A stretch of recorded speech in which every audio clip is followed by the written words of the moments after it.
ქართველთა ემბაზად წოდებული წმინდა ნინოს დროს ქრისტიანულ სარწმუნოებაზე მოექცა მთელიერი, ყოველი სავსება, ყოველი ქართველთა ნათესავისა. მის დროსვე ქართული სახელმწიფოს მზრუნველობით შეიქმნა ერთიანი ეკლესია. ბუნებრივად შეიძლება გაჩნდეს კითხვა, თუ ქართველები თვით წმინდა მოციქულებმა გააქრისტიანეს, რაღა საჭირო იყო წმინდა ქალწულის ქადაგება. ამ კითხვაზე პასუხი ჩანს ძველთაგანვე არსებობდა და მან ასახვა ჰპოვა რუის ურბნისის კრების ძეგლის წერაში. ამ წყაროდან ვგებულობთ, რომ წმინდა ქალწულის მიერ მთელი საქართველოსა და მისი მეფის გაქრისტიანება ძალზე მჭიდრო კავშირშია რომის იმპერიაში ქრისტიანობის სახელმწიფო რელიგიად გამოცხადებასთან. კრების მონაწილე მამები განმარტავენ, რომ ივერიაში ქრისტიანობა იქადაგეს მოციქულებმა და ხალხის დიდი სიმრავლე გააქრისტიანეს, მაგრამ გავიდა დრო და ერი კვლავ კერპთაყვანის ცემაზე მიექცა. დარჩენილ ქრისტიანებს შორის გამოჩნდებოდნენ ხოლმე მოწამენი, რომელთაც ისეთივე ტანჯვით კლავდნენ, როგორც იესო ქრისტეს.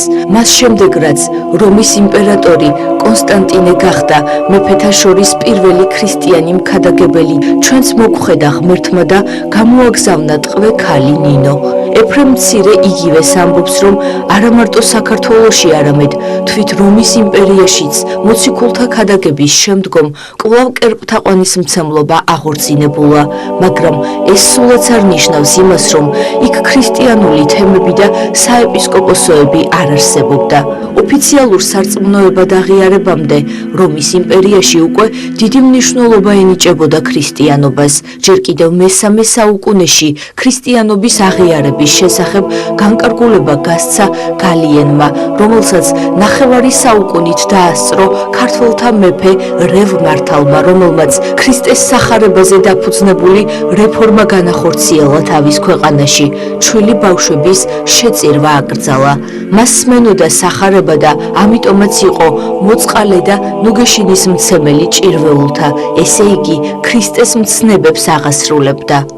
ერთ-ერთი წყარო არის თვითონ ქართლის ცხოვრება, რომელიც ძალებს რომ მცხეთაში ჯერ კიდევ კვართის ჩამობრძანების დროს პირველ საუკუნეში მცხეთელი ებრაელების ერთი ჯგუფი, ერთი რაოდენობა, მათ შორის ქალების, ოჯახების, ცნობილი სამღვდელოების, რაბინების ოჯახების ქრისტიანული გახდა და მათ ყავდა თავიანთი მიმდევრები.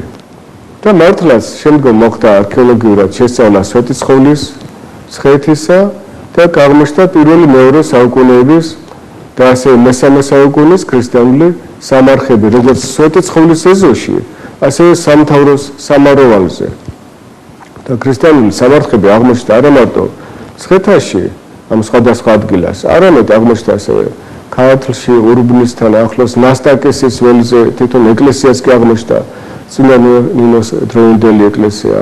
დასავლეთ საქართველოში, ჭიათურის რეგიონში, ზესტაფონის რეგიონში აღმოჩნდა ქრისტიანული სამარხები. ქრისტიანული სამკვიდრო წესების მეტნაკლები დაცვით გაუპატიოსნებიათ მიცვალებულები ამ სამარხებში.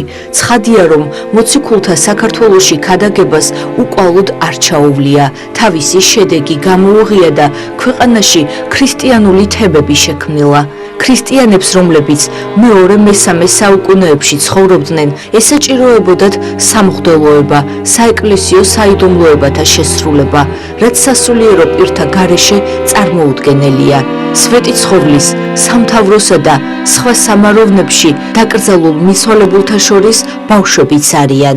ამ სამარხებში თქვა აღმოჩნდა ასეთი წირი რაღაც ინვენტარი. თქვათ ბეჭედი, რომელსაც აქვს გამოსახულება ქრისტიანული სიმბოლოებით, გემა ბეჭედის გემაზე აღნიშნული არის, თქვათ ღუზა ქრისტიანული სიმბოლო, თევზები ქრისტიანული სიმბოლო და ასე მნიშვნელოვანია ეს, რომ აღმოჩნდა ბავშვებიც კი აი ამ პოზით, ანუ ბავშვებიც კი იყვნენ ქრისტიანები და ქრისტიანი მოგახსენებათ არ იბადება ადამიანი, უნდა მოინათლოს, ხო სწორია? ანუ ის ბავშვი უნდა მოინათლა ვინმეს.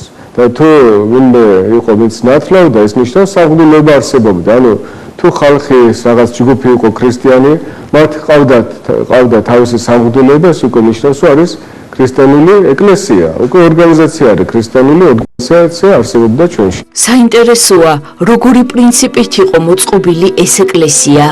აღსანიშნავია, რომ მოციქულთა მიერ დაარსებული ეკლესიები პირველ-მეორე საუკუნეებში ერთმანეთისგან დამოუკიდებელი იყო და მათ ერთიანი ადმინისტრაციული ცენტრი არ გააჩნდათ. ასევე იყო საქართველოშიც. ერთიანი მთელი ქვეყნის მომცველი ქრისტიანული ეკლესია ერთი ცენტრითა და ერთიანი მმართველობით ცხადია არ არსებობდა, მაგრამ რა კიღა იყო სამღვდელოება, ეპისკოპოსებიც იარსებებდნენ. ქართლის ცხოვრება გვაუწყებს კიდეც, რომ თვით მოციქულმა ანდრიამ აწყურის ქრისტიანულ მრევლს თავისი ეპისკოპოსი გაუჩინაო. ქრისტიანობა და მისი სამღვდელოება ამ პერიოდში დევნიდან გამომდინარე ფარულად არსებობდა და სუსტი იქნებოდა. ქრისტიანობის ოფიციალურად აღიარებამდე ჩვენში ეპისკოპოსთა არსებობას ისიც მიუთითებს, რომ ბიჭვინთაში ქრისტიანულ თემს ჰყავდა ეპისკოპოსი და თანაც ძალზე გავლენიანი და სახელგანთქმული. როგორც ცნობილია, პირველ მსოფლიო კრებაზე 325 წელს მონაწილეობდა ეპისკოპოსი სტრატოფილე. ეს საეპისკოპოსო ცხადია ამ თარიღამდე იარსებებდა და დიდი ავტორიტეტიც ექნებოდა მაშინდელ მსოფლიო ქრისტიანობაში. წინააღმდეგ შემთხვევაში მის ეპისკოპოსს არ მიიწვევდნენ ნიკეის მსოფლიო კრებაზე, სადაც ძალზე ავტორიტეტული წონის მღვდელმთავრები იყვნენ მიწვეულნი. ბიჭვინთასთან დაკავშირებით ჩვენ უნდა გავიხსენოთ ძველი ქართული წყაროები. ძველი ქართული წყაროები ამბობს, რომ ბიჭვინთა და არა პიტიუნტი ან პიტია. ბიჭვინთა არის ქართული ეკლესიის შემოქმედება. ანუ ბიჭვინთაში ეკლესიები, თავდაპირველი ეკლესიები აიგო ქართული ეკლესია. მაშინ ეს იყო ქართული ეკლესიები.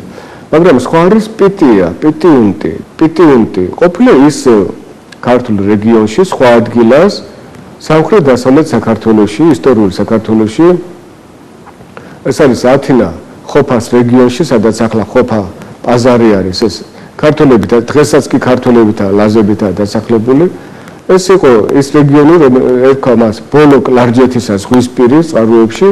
ამას ხშირად ბიზანტია იტაცებდა ქართული სახელმწიფოსაგან. ანუ ბიზანტია ახორციელებდა თავის უფლებამოსილებას და როგორც ჩანს პიტია იყო აი ამ მონაკვეთში და ეს არის არა ჩემი მოსაზრება, არამედ ამის შესახებ წერს ისეთი დიდი მეცნიერი როგორც იყო ნიკოლოზ ზადონცი, თქვა ჩვენი დიდი მეცნიერი პავლე ინგოროყვა, კიდე სხვა უამრავი მეცნიერი. ანუ ის ეპისკოპოსი სტრატოფილე იყო ისე ქართული რეგიონიდან, მაგრამ არა ბიჭვინთიდან, არამედ სამხრეთ-დასავლეთ საქართველოსდან, პიტიუნტიდან, რომელიც ხოფა რძეს რეგიონში მდებარეობდა, რომელიც იყო ხელდებული ბერძნების მიერ დიდხანს. პიტიას ტაძრის შესახებ ცნობებს გვაწვდის მე-17 საუკუნის ოსმალთაგან დევნილი ლაზიკის მიტროპოლიტი გერმანე ტომით ბერძენი, რომელიც მოსკოვში რუსეთის მეფის წინაშე წარსდგა და განაცხადა, რომ პიტიუნტის კათედრა იქ ვარაუდობ პიტიას, სწორედ დაარსებული არის წმინდა ნინოს დროს. ანუ ეს ცნობა ეთანადება მოსე ხორენელის ცნობას. წეხა აღნიშნეთ, რომ წმინდა ნინო მიქადაგა კლარჯეთში.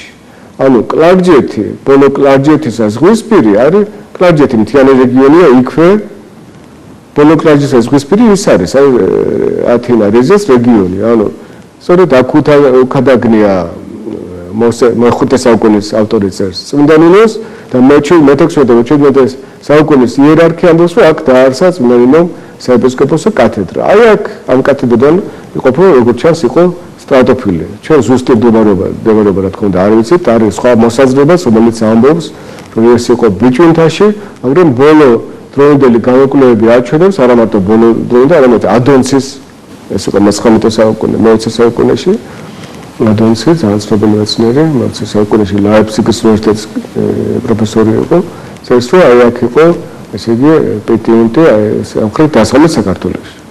წმინდა ნინო ვერ შეძლებდა მთელი ქართველი ერის გაქრისტიანებას.